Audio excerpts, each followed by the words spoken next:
Okay, and rolling. Okay, so really the way Eternal came about is because we were having the hood rave parties, and when Marifa was DJing, DJ Nico was DJing, I was like, none of my music fits this space, but I love this space. I'm coming in there, I'm feeling so natural, moving around, dancing around, jumping around, turn all night long, hours, sweating, heart beating, but I'm going because I'm just engulfed in the energy. Like, I love the release of a party where you're not worried about how you look or whatever, and the point of it is to like get liberated, to feel free. But it was none of my music playing, and I was like, I don't like this. So it became my intention at that time to make some music that was danceable at a party like that, because it's like you can liberate yourself through tears, you can liberate yourself through dance, you can liberate yourself through screaming and yelling, you can liberate yourself through cussing somebody out, you can liberate yourself through having some good sex, you can liberate yourself through masturbating. You know, whatever you've been holding back. And it's like, I want to show up in all of them spaces where like liberation is happening in whatever capacity feels natural. Like, I'm not trying to insert myself. Maybe I am. No, yeah, I am.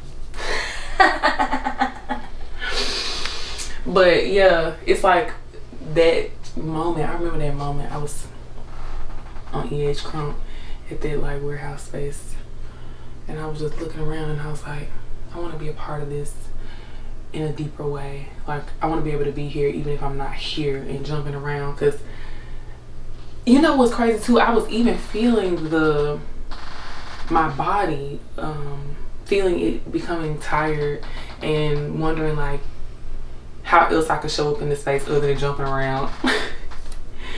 And it's through the music. So that energy inspired this project. And then of course everything expands from there. And then one day, like so we were at the end of recording Black Magic, and me and BJ were at the studio. Me and BJ, we were there with Ari at the studio, and we had got the beat for Eternal, and we was in there just vibing. I think I wrote like a verse or something, and then BJ was like, I feel like it would sound so cool if it was like a kid's rhyme type of thing happening right here. That's where the boom boom bang bang came from. That was the first time me and BJ just like wrote some lyrics together. That was cool. And then that becomes the linchpin of the project. It's song number one. It becomes like, you know, the title song and everything like that. But it came so natural, and I feel like that's part of what I love about this project so much, is it came out so organically, you know.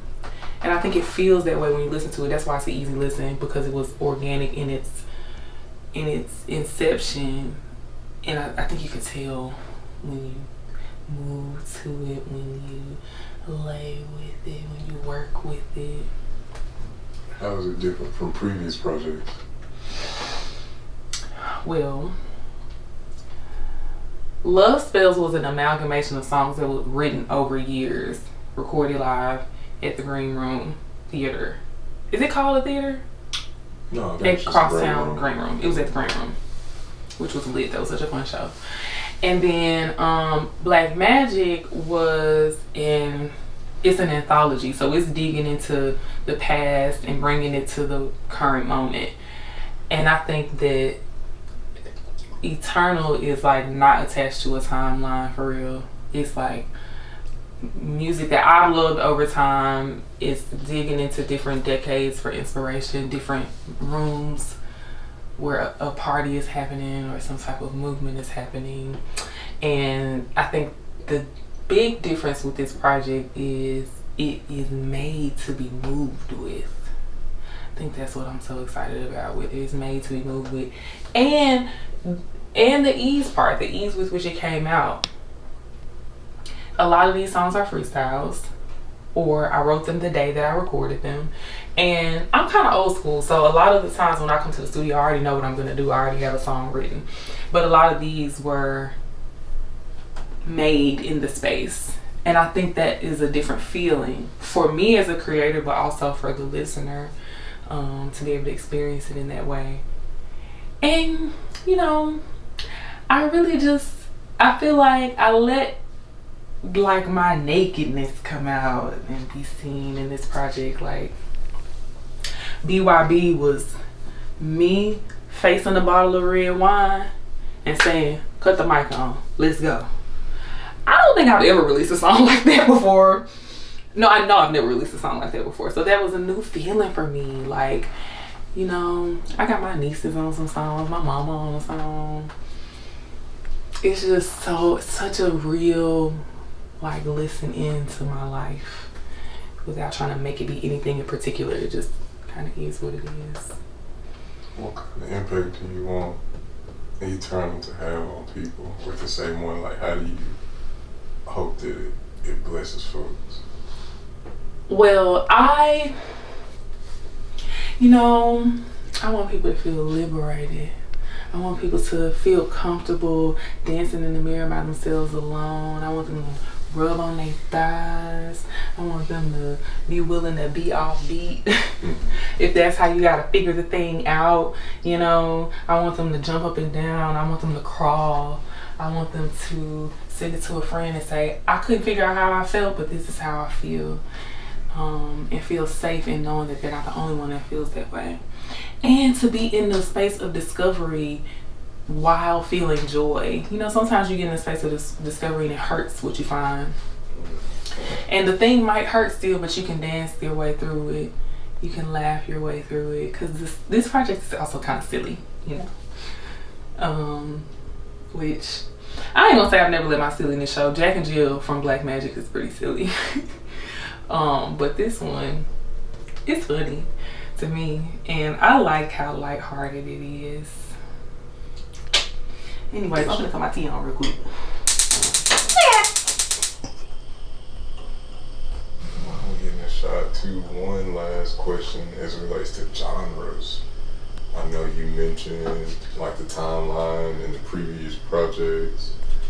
How would you kind of bullet the genre journey? This is soul pop booty rock. I like that. Soul pop booty rock. And to cut into the previous projects reference, like how would you describe those? Oh, so I love soul pop booty rock. So Love Spells was jazz. Like it's not on the nose jazz, but it was jazz. It was jazz and soul. And then Black Magic was blues, rootsy. And then Black Magic intentionally closed on something that felt more modern and current with Delicious, because I knew that it would kind of help to bridge the gap or give us a road to head in the direction that we're on right now, right? So we easing on down the road. We've arrived at Eternal. We are in the dark night sky, you know what I'm saying? We were walking down the dirt road. Oh my God, my God. We were walking down the dirt road, you know, kicking up dust and shit. And then at the end, we were with Delicious, which is it's like, it's a freaky love letter to God. Talk to your mama about it. I don't want to hear it. Whatever internal conflict you're dealing with, talk to your mama about it. Because how you get here in the first place? I'm just saying. Make it make sense, everybody. Anyway, so then after the freaky love letter, then you explode. And when you explode, you turn into a constellation, which is in the dark night sky, which is everything and nothing, which is your mortality and your immortality coming together, confronting each other and saying, we are not enemies. We are friends. And all I want to feel is the essence of life. And that's what I want you to feel. Okay? Because I want to live. I want to live forever. Don't look at my bone. This is for one man and a few women.